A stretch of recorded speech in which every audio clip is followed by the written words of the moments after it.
ପୂର୍ବତନ ଭାରତୀୟ କ୍ରିକେଟର ସୁନୀଲ ଗାଭାସ୍କର ବଡ଼ ଖେଳାଳିଙ୍କ ନାମ ନ ନେଇ ସମାଲୋଚନା କରିଛନ୍ତି। ଯଦିଓ ସେ କାହା ନାମ ନେଇନାହାନ୍ତି, ତଥାପି ଏହା ବିରାଟ କୋହଲିଙ୍କ ଉପରକୁ ନିଶାନା ଯିବା ଭଳି ମନେ ହେଉଛି।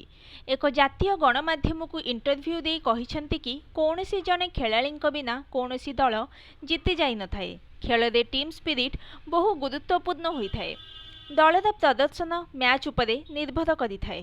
2021 ମସିହାରେ ଅଷ୍ଟ୍ରେଲିଆ ବିପକ୍ଷ ସିରିଜର ଉଦାହରଣ ଦେଇ ଗାଭାସ୍କର କହିଛନ୍ତି କି କୋହଲି ଜଣେ ଷ୍ଟାର ଖେଳାଳି, ତଥାପି ତାଙ୍କ ବିନା ଦଳ ଏହି ଗସ୍ତରେ ବିଜୟୀ ହୋଇଥିଲା।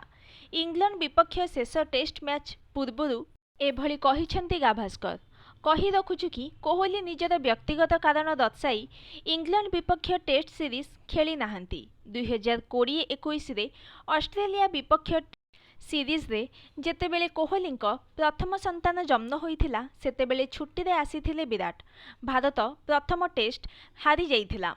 ମାତ୍ର କୋହଲିଙ୍କ ଅନୁପସ୍ଥିତି ଯୁବ ଖେଳାଳିମାନେ ଡେବ୍ୟୁ କରିଥିଲେ, ଆଉ ଭାରତ ସିରିଜ୍ ବିଜୟୀ ହୋଇଥିଲା। ଏପରିକି ସେହି ସିରିଜରେ ସିନିୟର ଖେଳାଳିମାନେ ମଧ୍ୟ ଆହତ ରହିଥିଲେ। ଆଜିଙ୍କ୍ୟ ରାହାଣେଙ୍କ ନେତୃତ୍ୱରେ ଦଳ ବିଜୟ ହାସଲ କରିଥିଲା।